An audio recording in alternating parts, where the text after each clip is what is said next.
నమస్తే. శ్రీ గురుభ్యో నమః. శ్రీమాత్రే నమః. ఆదిత్యాయ చ సోమాయ మంగళాయ బుధాయ చ గురు శుక్ర శనిభ్యే రాహవే కేతవే నమః.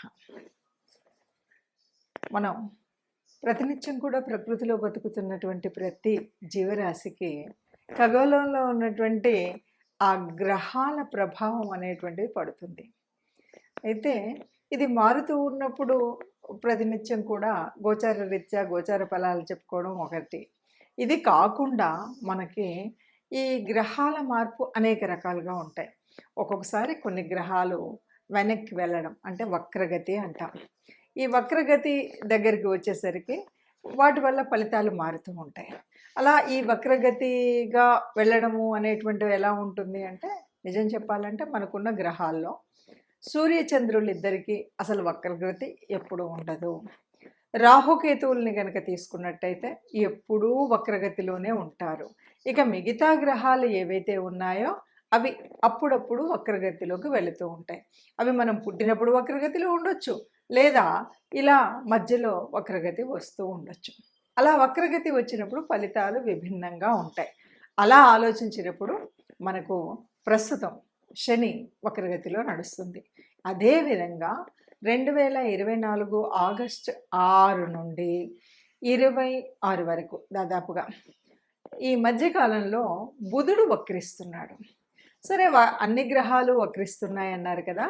ఇలా వక్రించినప్పుడు మరి ప్రత్యేకత ఏమిటి అని కనుక మనం అనుకున్నట్టయితే, బుధుడి యొక్క వక్రగతి అన్నప్పుడు పెద్ద తేడా ఏం లేదు. శని వక్రగతి అన్నప్పుడు పెద్ద తేడా లేదు. ఆ సమయం ఏదైతే వక్రగతి సమయం ఉందో అప్పుడు కొన్ని ఫలితాలు అయితే వస్తాయి.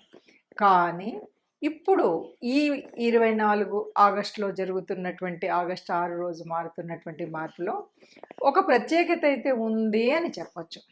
ఎప్పుడైనా సరే శనికి బుధుడికి ఒక సంబంధం ఏర్పడినప్పుడు ఒక యోగం ఏర్పడుతుంది. ఆ యోగాన్ని శశబుధ యోగం అంటారు. మరి శశబుధ యోగం ఇప్పుడు ఎలా ఉంది అంటే వక్రగతిలో, 2 గ్రహాలు కూడా వక్రగతిలో ఉన్నప్పుడు జరుగుతుంది. ఇది ఒక ప్రత్యేకత.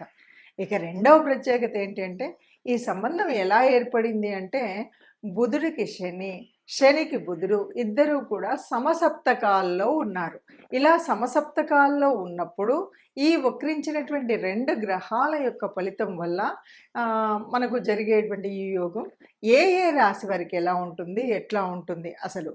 ఎప్పుడైనా సరే శశబుధ యోగం అంటేనే ఆర్థికంగా చాలా అభివృద్ధిని సాధించే విధంగాను, అభివృద్ధిగా ఉండేలాగాను, ఏదైనా పనులు కాని పనులు అయ్యేలాగాను, మనకు ఏ రకమైనటువంటి ఇప్పటి వరకు ఉన్నటువంటి ఆలోచనలు, ఆ ఊహలు ఏవైతే ఉన్నాయో, కార్యంలో పెట్టాలి అనుకున్నటువంటి ఏవైతే ఉన్నాయో అవన్నీ కూడా కార్యంలో పెట్టడానికి అనువుగా ఉండేటువంటి పరిస్థితి శశబుధ యోగంలో ఉంటుంది.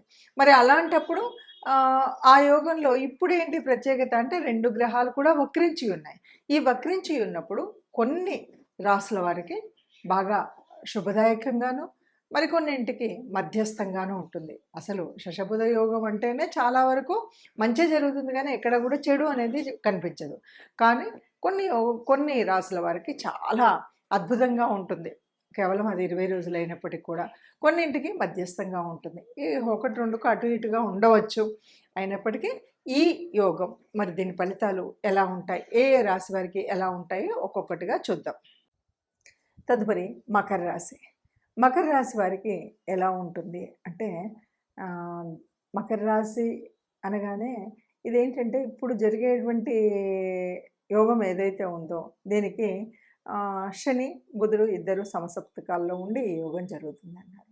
అంటే శని వక్రగతిలో ఉన్నాడు, అటు బుధుడి వక్రగతిలో ఉన్నాడు. బుధుడు సింహరాశి నుండి కర్కాటకం వైపు వెళ్తుంటే శని మనకి కుంభరాశి నుండి మకరం వైపు వస్తున్నాడు. అంటే ఈ మకరం వైపు వస్తున్నటువంటి స్థితి మూలంగా మకరానికి కూడా పాజిటివ్గా ఉంటుంది.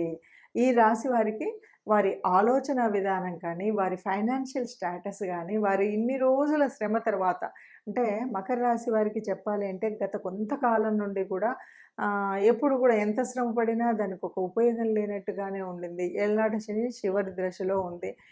ఇలా ఉన్నటువంటి ఈ పరిస్థితుల్లో కష్టాలను అనుభవించి ఉన్నటువంటి పరిస్థితుల్లో ఒక్కరోజు అందులో చాలా ఉపయోగంగా ఉందంటే కూడా ఎంతో ఆటవిడుపుగా ఉండేటువంటి పరిస్థితి. అలాంటి స్థితిలో ఇప్పుడు మళ్ళీ మంచి కాలం రాబోతున్నటువంటి సమయం మకర రాశికి ఉంది. అందులో భాగంగానే ఇప్పుడు వచ్చేటువంటి యోగం కూడా. ఈ యోగం వల్ల చక్కగా సంతానానికి మంచిలా జరుగుతుంది. ఒక రేపటి గురించి ఆలోచన సరిగ్గా జరుగుతుంది.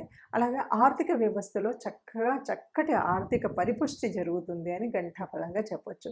ఏ రకమైన నష్టం లేకుండా చక్కగా మనం పెట్టిన పెట్టుబడల్లా కూడా 3 పువ్వులు 6 కాయల్లాగా చక్కగా అభివృద్ధి చెందేటువంటి కాలం ఈ కాలం అని చెప్పొచ్చు.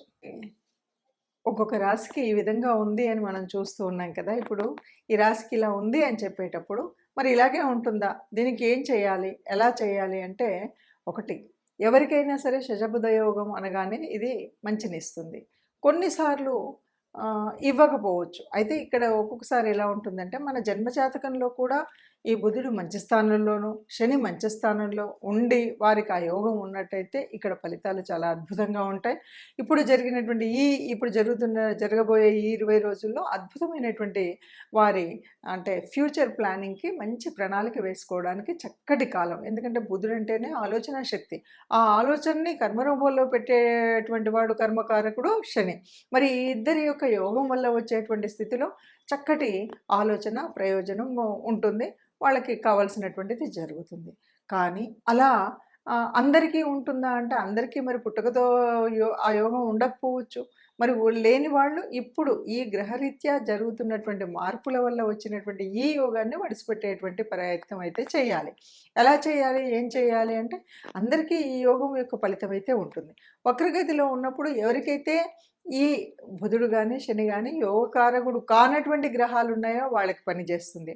అంతేకాదు ఎవరికైతే అంటే శనికి సంబంధించినటువంటి రాసులు ఏవైతే ఉన్నాయో వాటిల్లో పనిచేస్తుంది.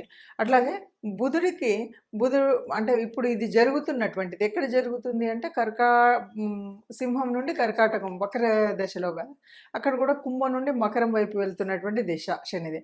సో ఈ 4గురికి కూడా అద్భుతంగా ఉంటుంది. అంతేకాదు బుధుడికి మరి ఈ ధనుర్రాశిలోను మీనరాశిలోను ఈ 2 రాశులలో కూడా అద్భుతమైనటువంటి ఫలితం ఉంటుంది. ఎందుకంటే ఇక్కడ కోణాధిపత్యం ఉన్నటువంటి ఇది అవ్వడం వల్ల వీళ్ళకి ఈ రాశుల వారికి చాలా అద్భుతమైనటువంటి ఫలితం అయితే ఉంటుంది. మరి వీళ్ళు కాకుండా మిగతా వాళ్ళకి అందరికీ ఎలా ఉంటుంది అని మనం చెప్పుకున్నాం కాబట్టి దీనికి తప్పనిసరిగా మనకేం కావాలి?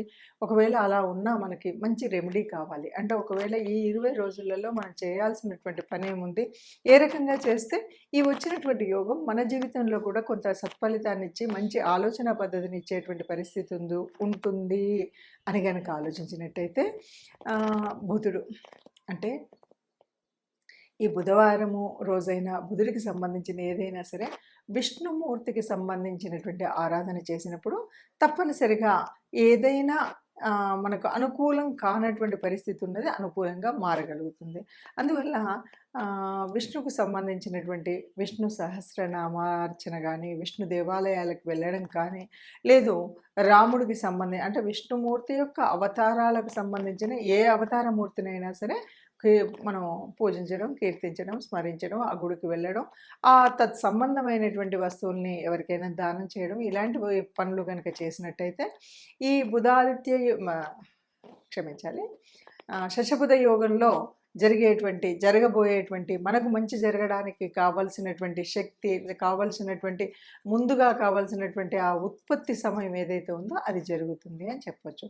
అందుకు గాను చేయవలసినటువంటి రెమెడీస్ అంటే ప్రత్యేకంగా ఏమీ లేకపోయినప్పటికీ విష్ణు దేవాలయానికి వెళ్ళడం కానీ, విష్ణుమూర్తిని అర్చించడం కానీ, విష్ణు సహస్రాన్ని వినడం కానీ, వీటితో పాటు విష్ణుమూర్తి అవతారమూర్తులైనటువంటి ఆ అవతారాలు ఎత్తినటువంటి ఏ అవతారంలో కృష్ణావతారం అవ్వచ్చు, రామావతారం అవ్వచ్చు, మీకు సంబంధించిన ఎందుకంటే రాముడు కొంతమందికి ఇలవేల్పుగా ఉంటాడు, కృష్ణుడు కొంతమందికి ఇలవేల్పుగా ఉంటాడు. అంటే మీ ఇలవేల్పు ఎవరైనా సరే, మీ ఇష్టదేవత ఎవరు ఉంటారో వారికి అనుగుణంగా మీరు దానికి అనుబంధంగా ఉండేటువంటి దేవతా ప్రార్థన చేయడం మర్చిపోకూడదు. ఆ దేవాలయానికి వెళ్ళడం మర్చిపోకూడదు. ఆ సంబంధితమైనటువంటి అంటే బుధవారాలు, శనివారాలకు సంబంధించినటువంటి వ్రత నియమాలు తప్పనిసరిగా పాటించాలి. బుధ, శని వ్రత నియమాలు ఏముంటాయంటే బుధవారం అనేసరికే మనకు విష్ణుమూర్తికి సంబంధించినటువంటి రోజు. అలాగే ఆ రోజు మనం ఏదైనా దానం చేయాలంటే ఆకుపచ్చ రంగు వస్త్రం అయితే ఆకుపచ్చ రంగు, కూరగాయలు ఇలాంటివి దానం చేసినప్పుడు ఆ ఆకుపచ్చకు సంబంధించినటువంటి వస్తువులను దానం చేయడం ఒక పద్ధతి. అలాగే గోగ్రాసం ఇవ్వడం. ఇంతే కాదు మరి శనికి సంబంధించినంత వరకు మనం ఏం చేస్తామంటే శని అంటే వృద్ధులకు సేవ చేయడం. ఎవరైతే కర్మచారులు ఉన్నారో వారికి కావాల్సినంత ఇంత ఆకలి తీర్చడం కోసం చేయాల్సినటువంటి పని. సరే శనికి సంబంధించినటువంటి ఆయిలు అంటే నువ్వుల నూనె ఇలాంటివన్నీ ఒక పద్ధతి అయినప్పటికీ కూడా ముఖ్యంగా ఎవరైతే కర్మచారులు ఉన్నారో, ఎవరైతే వృద్ధులు ఉన్నారో వారికి సేవ చేయడం, వారిని ఆదుకోవడం, వారికి సహాయం చేయడం అనేటువంటి పనుల వల్ల శని తొందరగా సంతృప్తి చెందుతాడు. ఇలాంటి పనులను చేసినట్టయితే చక్కగా మనం అనుకున్నటువంటి కోరికలు తీరుతాయి. మనం అనుకున్నట్టుగా ఈ 20 రోజుల ఈ యోగం ఏదైతే ఉందో అది మనకు కూడా అనుకూలించే విధంగా ఉంటుంది. ఇదండి ఇది అందరూ ఇలా ఏ యోగం వచ్చినా, ఏ రకమైనటువంటి గ్రహ స్థితులు ఉన్నప్పటికి కూడా అందరూ సుఖంగా ఉండాలి. అందరిలో మనము ఉండాలి. సర్వే జనా సుఖినో భవంతు.